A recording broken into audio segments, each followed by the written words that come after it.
Video చూసే ముందు జై శ్రీకృష్ణ అని కమెంట్ చేయండి. ఏ మానవునికైనా ధనపరమైనటువంటి సమస్యలు ఏర్పడితే ఆ సమస్యలకు కారణాలను అన్వేషించి పరిహారము గనక చేసుకున్నట్లయితే ఎటువంటి సమస్యలు తొలగి శుభ ఫలితాలు కలుగుతాయని జ్యోతిష్య శాస్త్ర నిపుణులు చెబుతున్నారు. ధనపరమైన సమస్యలు, ఆర్థిక పరమైనటువంటి సమస్యలు పొందేటటువంటి వారికి జ్యోతిష్య శాస్త్రం ప్రకారం కొన్ని నియమాలను ఆచరించడం వలన కష్టాలు తొలగి లక్ష్మీ కటాక్షం లభిస్తుంది. మరి ఎలాంటి నియమాలు పాటించాలి అనే విషయాలు ఈ వీడియోలో తెలుసుకుందాం. మొదటిది, ప్రతిరోజు స్నానమును ఆచరించడం. స్నానానంతరం దీపాలను వెలిగించడం వలన అలక్ష్మి తొలగుతుంది. శనివారం నువ్వుల నూనెతో తైలాభిషేకం చేయడం. ఇంటిని పరిశుభ్రంగా ఉంచుకోవడం. గురుదక్షిణమూర్తి స్తోత్రాన్ని నిత్యం లేదా గురువారం రోజు పారాయణ చేయటం. శంకరాచార్య విరచిత కనకదార స్తోత్రం శుక్రవారం రోజు పఠించుకోవడం. ఆవు నెయ్యితో లక్ష్మీ విగ్రహానికి అభిషేకం చేసినచో ఐశ్వర్య ప్రాప్తి కలుగును. చెరుకు రసముతో లక్ష్మీ విగ్రహానికి అభిషేకం చేసిన చోదన వృద్ధి కలుగును.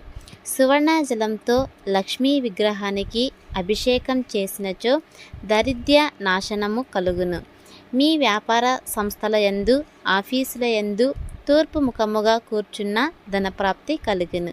మీ గృహమున ప్రతి గదిలో ఈశాన్యము ఖాళీ ఉంచి తూర్పు వైపు తేలికైన సామాన్లు ఉంచండి. తెల్లని వస్త్రము పన్నీరులో తడిపి ఎండబెట్టి ఒత్తి చేసి శుక్రవారము దీపారాధన చేసినచో సకల సంపదలు తరలివచ్చును. ఉత్తర దిక్కుగా దీపారాధన చేస్తే అష్టైశ్వర్యాలు పొందుతారు. గురువారం అంటే లక్ష్మీవారం 5 ఒత్తులతో దీపారాధన చేసినచో అఖండ ఐశ్వర్యములు కలుగును. శ్రీ మహాలక్ష్మికి ప్రీతికరమైన ఆవు నెయ్యితో దీపారాధన శుక్రవారం చేసినచో ధనప్రాప్తి కలుగును. మీ రుణబాధాలు తొలగుటకు శ్రీ సాయి సచ్చరిత్ర 9 మార్లు పారాయణం చేస్తూ ప్రతి మంగళవారం 9 అప్పలు నివేదన చేయండి. మీకు ధనలాభం కొరకు శ్రీ సాయి సచ్చరిత్ర 18 మార్లు పారాయణ చేస్తూ ప్రతి గురువారం కోవా నైవేద్యమును చేయండి. గణపతికి ప్రతి మంగళవారం జీలకర్ర బెల్లం నివేదన చేయండి. గణపతికి 70 అరగుంజిళ్ళు 40 రోజులు చేయండి. ఆత్మ ప్రదక్షిణ నమస్కారం 24 మార్లు చేయండి. ఆవు నేతితో దీపారాధన చేసి 8 దీపాలు వెలిగించి అష్టలక్ష్మి స్తోత్రము పఠించాలి. ఇలా చేస్తే ఆర్థిక సమస్యలు తొలగి లక్ష్మీ కటాక్షం లభిస్తుంది. ఇది ఫ్రెండ్స్ ఇవాల్టి వీడియో. మరిన్ని ఇలాంటి వీడియోస్ కోసం మన ఛానల్ని సబ్స్క్రైబ్ చేసుకోండి. Thanks for watching.